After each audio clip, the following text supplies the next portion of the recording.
हम आपकी तपस्या से प्रसन्न हैं, आप कुछ वरदान मांग लो। तो मनु महाराज ने कहा कि प्रभु हमको कुछ नहीं चाहिए, हमारे मन में एक इच्छा थी, एक अभिलाषा थी कि आपके चरणों का दर्शन हो जावे, सो तो प्रभु हो गया, अब हमको कुछ नहीं चाहिए। भगवान ने कहा नहीं, तुमने तपस्या किया है तब तो मेरा दर्शन पाया, और मैं इतनी दूर से तुम्हें वरदान देने के लिए आया हूं, तो तुमको मैं तो कुछ वरदान देगा हूं, जरूर देकर जाऊंगा, ये मेरा स्वभाव है। मनु महाराज ने सोचा कि कहीं ऐसा न हो कि वापस हमको ये मानव शरीर प्राप्त हो जाए और फिर हमको इतनी तपस्या करनी पड़े, इसलिए मनु महाराज ने भगवान से कहा यदि आप मुझको कुछ देना चाहते हो तो पहले 3 बार वचन दे दो, जिससे मैं जो मांगूं वो मुझको प्राप्त हो जाए। भगवान ने कहा राजन, संसार में हर व्यक्ति झूठ बोलता है पर परमात्मा कभी झूठ नहीं बोलता, अगर एक बार झूठ बोल भी दे तो वो भी सत्य हो जाता है। अगर तुम्हारी इच्छा है कि मैं वचन दूं तो जाओ, मैं तुमको वचन देता हूं।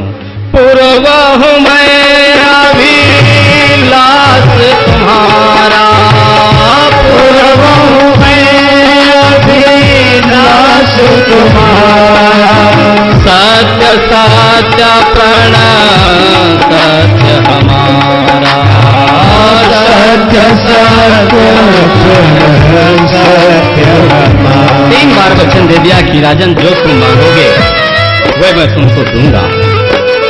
तब मनु महाराज ने कहा दान शिरोमणि कृपा निधि, नाथ कहो सती भाव, चाहो तुम ही समान सुत, प्रभुषण कवन दुराव। कि हमको पुत्र चाहिए पर वो आपके जैसा हो। भगवान ने कह दिया एवं मस्तु, जाओ तुम्हें दे दिया। इतना कह करके बैकुंठ चले कि जब तैयारी करने लगे तो मनु महाराज ने दोनों हाथ जोड़े, कहा प्रभु आपने एवं मस्तु कह दिया, वो हमारा पुत्र कहाँ है जो मैंने मांगा। भगवान ने कहा राजन, मैं तो तुम्हारी तपस्या में इतना पागल हो गया कि विचारने भूल गया। मैंने तो जाना था कि तुमने मुझसे पुत्र की याचना किया है, सो मैंने कह दिया एवं मस्तु, और तुमने तो मेरे जैसा पुत्र मांगा है। हमारे समान इस संसार में कोई पुत्र नहीं है, मैं तुमको कहां से ला करके दे दूं। अचानक दृष्टि उनकी मैया शत्रुपा पे पड़ी तो भगवान ने सोचा चलो शत्रुपा के पास चलते हैं, हो सकता है कोई दूसरा वरदान मांग लें। तो शत्रुपा जी के पास कैसे गए? शत्रुपा ही बिलो की कर जोरे, शत्रुपा ही बिलो की कर जोरे, मेरे मांगो वर जोरे चितोरे, नहीं मैया, हमने सोचा आपने तपस्या किया है तो आपके पास हाथ जोड़ करके चले, पर मैया समझ गई। कहा कि पहले आप मेरे स्वामी के पास जाओ, क्योंकि उनकी वजह से मैं यहाँ पर तप करने के लिए आई हूँ। भगवान ने कहा देवी, मैं तो उनको वरदान देकर आ रहा हूँ। तो कहा कि उन्होंने मुझसे बिना पूछे ही मांग लिया। चलो ठीक किया, आप कृपा करके मुझे इतना बता दो कि उन्होंने तुमसे कौन सी वस्तु मांगी है, क्या मांगा है। तो भगवान ने कहा देवी, उन्होंने मुझसे ऐसा वरदान मांगा कि कोई संसार में नहीं दे सकता।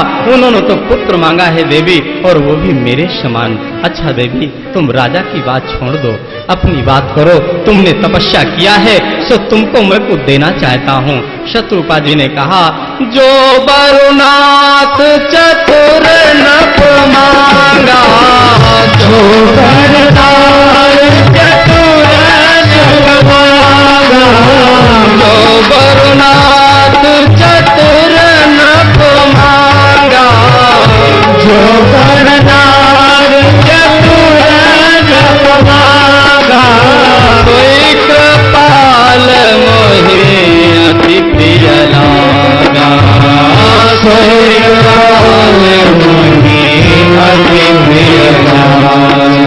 कहा जो मेरे पति देवता ने मांगा है वही हमको भी चाहिए। भगवान ने कहा देवी, इसीलिए तो मैं हाथ जोड़ करके आया था, मेरा नाम अजन्मा है। कभी जन्म नहीं ले सकता। मैं परम पिता हूँ, किसी का पुत्र कैसे हो सकता हूँ। पर देवी, ये भूमि का प्रभाव है। इस भूमि पर कोई भी प्राणी 1 गुना पाप करे या पुण्य करे, सभी का 4 गुना होकर के इस फल की प्राप्ति होती है। तो आप लोग यहाँ पर आकर के कोई पाप नहीं किया है, हजारों वर्ष तक तपस्या किया है, इसके बदले में आपने केवल मुझसे 1 पुत्र मांगा है। तो मैं इस भूमि के प्रभाव से आपके यहाँ राम, लक्ष्मण, भरत और शत्रुघ्न 4 रूप में अवतरित होंगे। पुत्र होने का जो वरदान वो इसी भूमि